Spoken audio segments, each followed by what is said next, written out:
अच्छा आमिर भाई, इसी के साथ एक और क्वेश्चन आ जाएगा। वीडियो थोड़ी लंबी हो जाएगी, इंशाल्लाह इसको 2 पार्ट्स में डिवाइड करेंगे जी।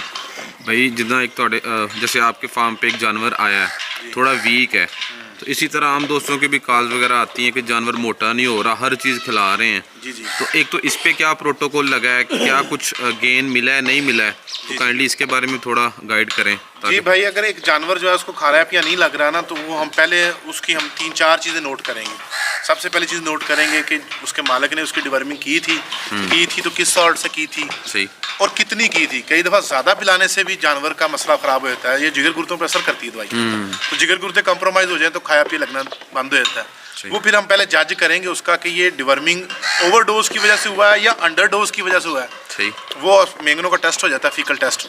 अगर तो उसमें निकला है इसका मतलब डोज पूरी नहीं हुई, और अगर कीड़े नहीं है और भी मसले मसाइल नहीं है तो फिर लगता है उसने ज़्यादा दे दी है। फिर जिगर गुर्दों के लिए लिवर टॉनिक्स होते हैं, वो हमने भी बनाए हुए हैं, काफ़ी बाकी भी अवेलेबल है। तो ये इस तरह से तरतीब से चला। एक चीज़ होगी। दूसरी चीज़, सब कुछ क्लियर है, बाकी भी हर चीज़ क्लियर है, अब खाया पिया नहीं लग रहा, फिर हम चेक करेंगे टेम्परेचर हम लेंगे 3-4 दिन सुबह शाम, सही रैंडम, सुबह भी लेंगे शाम भी लेंगे, ठीक है। वो क्यों लेंगे?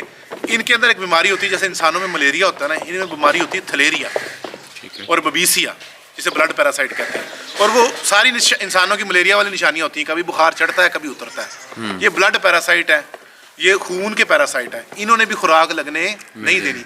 इसको पकड़ने का तरीका या तो ये है कि आप खून निकालें लेबॉर्ट्री पे ले जाएं, अगर आप नहीं ले जा सकते तो ये मैंने आपको तरीका बता दिया है।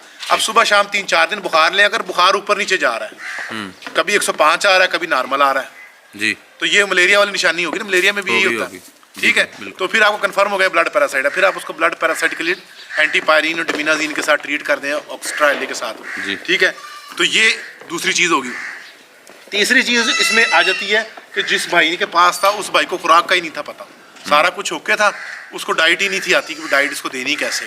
तो कई होते हैं वो सिंपल केस होता है, सिर्फ उनको डाइट ठीक मिलती है, वो चल पड़ते हैं, ठीक है। तो ये इस तरह से इसको देखा जाता है कि उसमें क्या वजह है, कि ये किस वजह से कमज़ोर हो रहा है। जिगर गुर्दों की वजह है, पेट के कीड़ों की वजह है, खून के पैरासाइट्स की वजह है, या खुराक की वजह थी।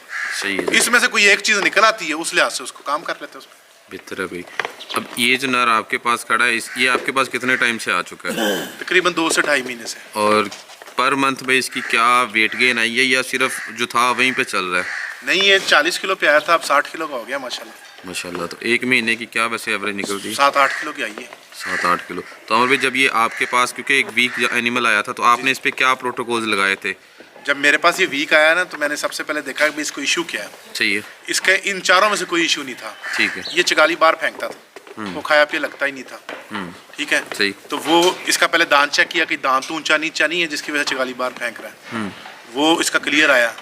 फिर इसको हमने राइजिक का साशे दिया, और साथ हमने जो है वो फास्फान लगाया इसको, सही, इसके मेटाबॉलिक डिसऑर्डर के लिए। और उसके बाद अपनी डाइट दी है, वहाँ डाइट भी इसको अच्छी नहीं मिलती थी। फिर इसको चिच्चड़ बहुत चढ़े हुए थे। जब मैंने बुखार लेने के लिए पहली दफ़ा थर्मामीटर लगाया, मेरे हाथ पे 2 चिच्चड़ चढ़ गए। सही है। तो चिच्चड़ों ने कहा, फिर उसका मामला बनने थे, उसका खून ही चूसना था उसका, उसकी केयर की है, वो वापस पटरी पे चढ़ गया। बेहतर है। अच्छा आमिर भाई, फॉर एग्जांपल कोई दोस्त चारा दे रहे हैं जिसमें लूसन लगा लें, जो भी चीज़ दे रहे हैं, उसके साथ सिर्फ गंदम का दलिया या सिर्फ मकई का दलिया दे रहे हैं, तो क्या अकेला गंदम या मकई का दलिया देना कोई नुकसानदेह तो नहीं है? देखिए, मकई जो है ना, उसकी एक लिमिट है कि आपकी जो टोटल खुराक है ना, उसका 40% से ऊपर जो है वो पसंद नहीं की जाती इंटरनेशनली भी। 40 से 50% होता है, आप 40 रख लें, ठीक है। यानी कि टोटल खुराक से मुराद ये है कि एक जानवर अगर 3 किलो खाता है ना, लूस अल्फा है, और चारा 3 किलो खाता है, तो उसका 40% तकरीबन 1 किलो बनता है। यानी कि आप 1 किलो से ऊपर उसको नहीं दे सकते, पहली बात होगी। दूसरी बात ये तो हो गया कि भी उसकी कितनी दे सकते कितनी नहीं दे सकते। अब दूसरी बात है कि रिजल्ट भी देगी कि नहीं। मकई की सारी 8-8.5 प्रोटीन है, ठीक है। जानवर 8-8.5 प्रोटीन पे बकरी नहीं परफॉर्म करती, सही है। बकरी को कम से कम 14, 15, 16 प्रोटीन चाहिए, सही है, मिनिमम परफॉर्म करने के लिए। तो वो फिर अकेली पे कैसे रिजल्ट आएगा?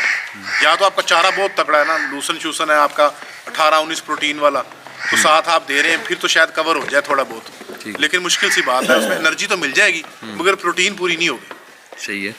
तो वो मुख्तलिफ जो प्रॉपर वनडे की फार्मूलेशन उसकी साथ ही वो कवर होगी। हाँ, उसमें कोई ज़्यादा लंबा चौड़ा ना करें, 3-4 चीज़ें कर लें आप। अच्छा, मैं अक्सर कहता होता हूँ कि मकई और गंदम का मिक्सचर बनाएं।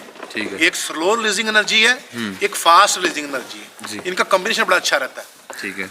यानी कि जिस तरह मैं अगर अकेला सालन खा लूँ तो मुझे जल्दी भूख लग जाएगी, लेकिन साथ रोटी खा लूँ तो मेरा 2-4 घंटे 5 घंटे निकल जाएंगे। ऐसे ही। इसलिए साथ गंदम थोड़ी सी ऐड कर लें मकई के साथ। ठीक है। यानी कि अगर आपने 100 किलो के फार्मूले में 50 किलो रखना है दाना, तो उसमें आपको 25-30 गंदम मकई रख लें, 15-20 आप गंदम रख सही। लें, कम्बिनेशन बना लें। ये 2 चीज़ें होगी।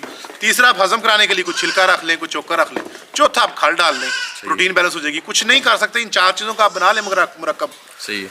खाल आप 10 से 15% भी डाल लें, आपकी प्रोटीन बैलेंस हो जाएगी। अच्छा आमिर भाई, 100 में से 10 से 15% खाल हो गई, गंदम और मकई कितनी कितनी भाई करेंगे? तकरीबन अगर आप 50% तो आपकी होनी चाहिए ना। ये दोनों चीज़ें। हाँ, ये अगर आप दूध वाली बकरी है या आपने जानवर मोटा करना है तो 50 तो होनी चाहिए। ठीक है भाई। और बाकी छिलका? बाकी छिलका हजम कराने के लिए छिलका दे लें, चौकर दे लें, सही है। हजम कराने वाली चीज़ें डाल लें। अगर और आगे जाना है तो फिर मिनरल टॉक्सिन बाइंडर, डीसीपी, वो फिर सारी चीज़ें आप डालें। अच्छा भाई, आखिरी क्वेश्चन, ये जो छिलका या चोकर होता है, ये भी जैसे एनर्जी होती है इनमें, प्रोटीन होती है, ये सिर्फ हाजमे में बेहतर होते हैं? नहीं होती है, इनमें उस मिकदार में नहीं होती। इसका मेन पर्पस जो होता है वो हजम कराना होता है, फाइबर होता है इसका। फाइबर होता है।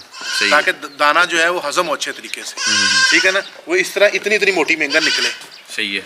ये फूली हुई मेंगन निशानी है सेहत की, अच्छी डाइजेशन की। अच्छी डाइजेशन की। सही है जी।